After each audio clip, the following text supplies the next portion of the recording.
O Jovem Rebelde, ilustração do Lyrical Illustration, feita por Caroline with Jesus. Sabemos que a rebeldia é para Deus como o pecado de feitiçaria, como descrito em 1 Samuel capítulo 15, versículo 23. Toda vez que cometemos a rebeldia, abrimos portas para a invocação de demônios.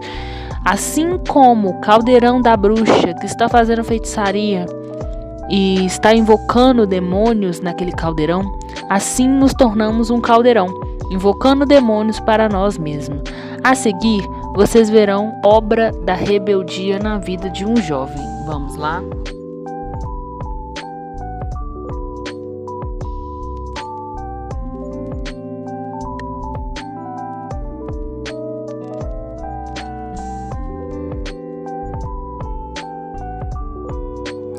Havia um jovem que, enquanto crescia, fora criado com muito mimo, com muito amor e zelo por parte de seus pais.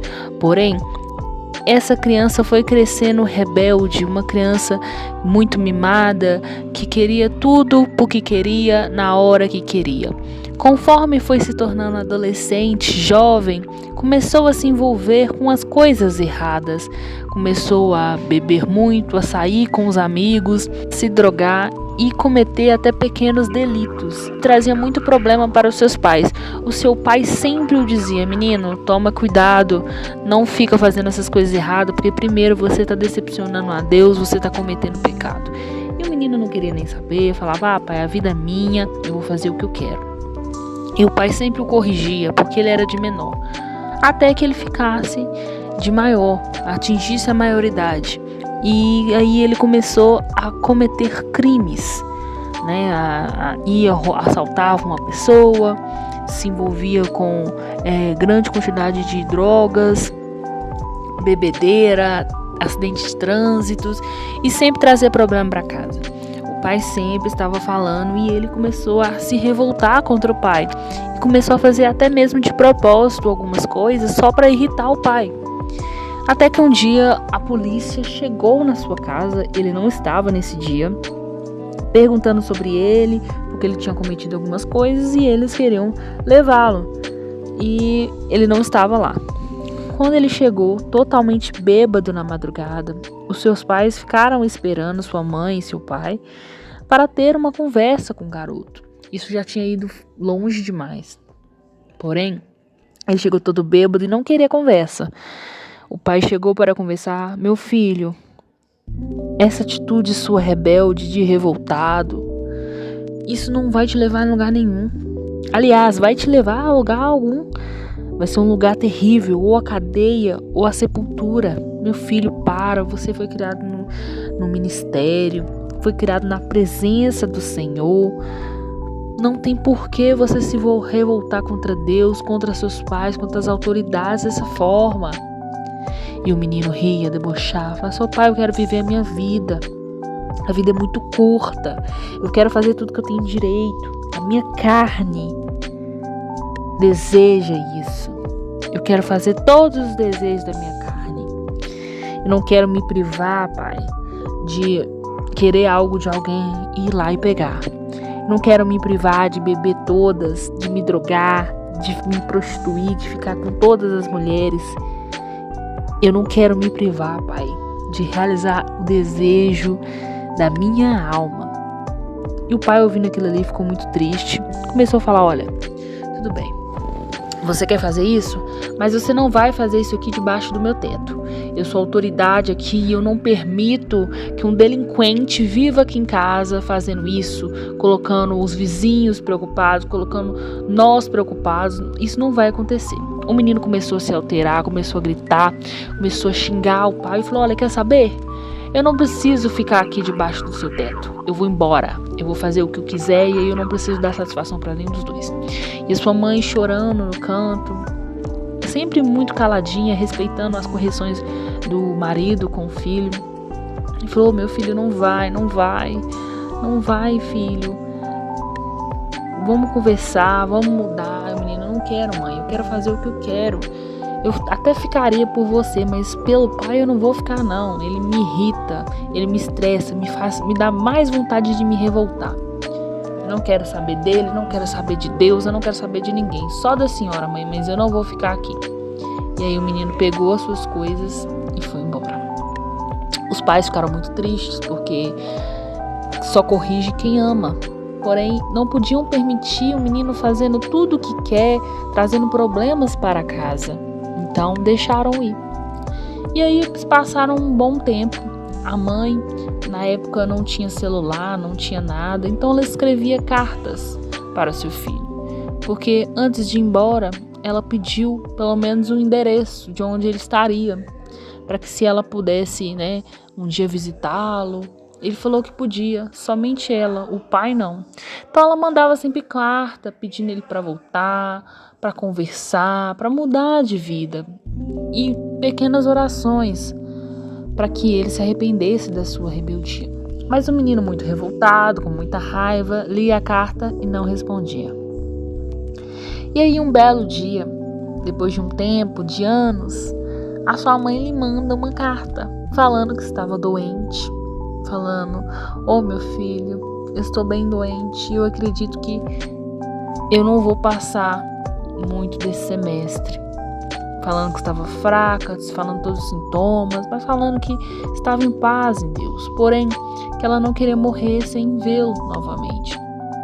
Atualizou do pai dele, falando que o pai estava lá ajudando ela, mas que ela queria vê-lo pelo menos uma última vez e que se ele não visse, provavelmente seria a última vez. O menino, tomado ali de emoções, a sua mãe, afinal ele a amava muito, começou a se desesperar e entender tudo que ele perdeu, os anos que ele perdeu com sua mãe, com o envelhecimento da sua mãe e até mesmo do seu pai, por conta de uma rebeldia. E ele começou a chorar. E ele rapidamente decidiu voltar para casa para visitá-la. Porém, no coração dele, abriu um orgulho. De, mas eu vou ter que olhar na cara do meu pai. Eu falei que eu jamais iria voltar, mas eu vou ter que ir lá olhar. Ai, meu Deus. E aí começou a ficar preocupado com isso. Mas, pode ser a última vez que eu vou ver a minha mãe. E aí ele se viu ali num conflito interno. Ele começou a ler um versículo falando sobre a rebeldia. A sua mãe sempre lhe mandava versículos, mandava passagem da Bíblia. E uma das últimas mensagens antes dessa última carta, ela mandou 1 Samuel, capítulo 15, versículo 23, que diz o seguinte: da rebeldia é como da feitiçaria, e o porfiar é como idolatria. Assim como você rejeitaste a palavra do Senhor, o Senhor te rejeitaste como rei. Nessa passagem fala sobre a vida de Saul, que se tornou um rebelde, achando que as vontades dele deveriam prevalecer acima da vontade de Deus. E que muitas das vezes esse humanismo pode acabar com alguém, assim como acabou com Saul. E aquele jovem, vendo que ele estava sendo humanista e rebelde, querendo simplesmente só realizar os desejos da carne, as vontades dele acima do que Deus diz para fazer, perdeu ali boa parte do tempo de vida de sua mãe. Então, ele com o coração quebrado, começou a arrumar as coisas para poder voltar a visitar os seus pais depois de muitos anos. E quando ele chegou lá, na porta, ele se deparou com a empregada, conversou com ela, falou: nossa, quanto tempo que eu não vejo você, nossa, sua mãe vai ficar muito feliz de ver você. Aí ele: minha mãe tá aí, ela tá bem? Tá sim, ela tá lá em cima. Aí ele perguntou: e meu pai tá com ela? Porque ele estava receoso, com o pai, depois de muito tempo. Ela: tá sim, seu pai, desde que sua mãe adoeceu, ele não sai do lado dela. Naquele momento ele começou a se cogitar ali em voltar, porque ele falou: eu não quero ver a cara do meu pai, eu fui tão rude com ele, fui tão mal, não quero ver a cara dele, não quero ouvir o que ele tem pra me falar. Só que a minha mãe, pode ser a última vez que eu vejo ela, se eu for agora eu posso me arrepender, não, eu vou enfrentar. Então ele subiu as escadas, morrendo de medo, coração acelerado, até que ele abre a porta e vê a sua mãe deitada e seu pai ao lado. Ele caminha sem cumprimentar o pai, sem olhar para a cara do pai, e chega, né, próximo da mão, pega a mão da mãe, e a mãe está ali: "Oh, meu filho, você veio. Nossa, quanto tempo, meu filho." Aí ele: "Mãe, como é que você está?" "Oh, meu filho, eu tô muito doente, o médico já fala que eu não tenho muito tempo, e eu acredito que tô nos meus últimos minutos." E aí ele começou a chorar, pedir perdão à mãe. Ela falou: "Ô, meu filho, por que você não veio mais cedo?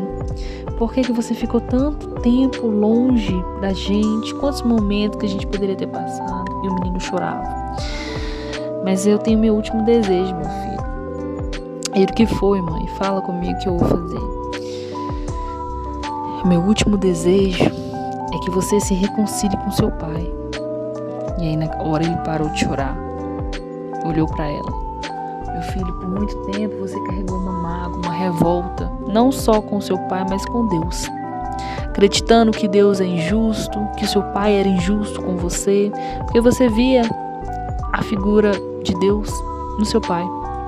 Então você tinha muitas questões e você queria fazer as suas coisas, as suas vontades, sem ser perturbado, sem ser corrigido. Afinal, você estava debaixo de uma autoridade, mas você não queria cumprir. Porém, você estava errado, meu filho. A sua rebeldia tirou você de casa, te levou para um lugar ruim. Você passou dificuldades, te tirou da sua família. Ou seja, no final, o prazer foi seu, mas a alegria foi do diabo, que te tirou da sua família. Você cresceu longe, perdeu tantos momentos e agora está aqui para a última chance, meu filho. Abra o coração, perdoe, tire o orgulho e peça perdão também, porque você errou. Se arrependa da sua rebeldia, meu filho, antes que seja tarde." E aí o pai falou: "Meu filho, fui eu que escrevi essa última carta, porque fazia muito tempo, você não voltou, eu fiquei te esperando, a gente ficou te esperando. Nós sabíamos que a tua mágoa, a tua revolta duraria tanto tempo, que você perderia tantos momentos, inclusive de vida da sua mãe." E aí a mãe interrompeu e falou: "Olha, eu quero fazer uma última oração, porque o meu tempo chegou. Uma última oração para que vocês se reconciliem. Abra seu coração, meu filho." E aí ela começou a orar, pegou a mão de um dos dois, pegou a mão do filho, pegou a mão do marido e começou a orar, pedindo a Deus para abençoar a reconciliação, para que ele entrasse no meio e que resolvesse tudo. E aí ela juntou as duas mãos e naquele momento ela soltou, porque ela morreu. E os dois começaram a chorar muito, muito, muito mesmo. A mão dos dois estavam segurando uma da outra. Começaram a chorar muito. O menino se arrependeu e abraçou o pai. Falou: "Pai, me perdoa, eu não quero perder o senhor também. Acabei de perder minha mãe. Perdi o amor que eu tinha por Deus. Perdi o amor de tudo. Mas agora eu me arrependo, pai. Eu vejo o quanto que eu fui tolo. E agora eu quero mudar. O senhor me perdoa?" "Oh, meu filho, é claro que eu te perdoo." E os dois se abraçaram. Choraram muito. E ele pediu perdão a Deus por tudo que ele tinha feito. É isso que devemos fazer. Nos arrepender. Tirar o orgulho do peito e saber que não adianta a gente querer cumprir nossas vontades. Porque, como eu disse, o prazer é nosso, mas a alegria é do diabo. É o prazer temporário de realizar suas vontades e de infringir a lei de Deus, de infringir o que Deus tem colocado nos nossos corações. Os mandamentos de Deus estão aí. Aceitar Jesus não é só falar da boca para fora, e sim amar a Deus e cumprir os mandamentos. Então ande na linha. Chega de ser rebelde. O rebelde, ele é considerado um feiticeiro, porque invoca para si demônios, assim como esse jovem rebelde. A cada vez que ele se rebelava, cada vez entrava mais demônios nele, demônios de prostituição, de roubaria, de assassinato, estelionato, de várias outras coisas, da bebedeira. Então, ele cada vez recebia mais demônios por conta da sua atitude rebelde. Ele não era rebelde só contra as autoridades, contra a autoridade familiar, mas também com a autoridade de Deus. Então, se arrependa. Se você está vivendo esse momento, se arrependa. Volte para Deus, que Ele te perdoará.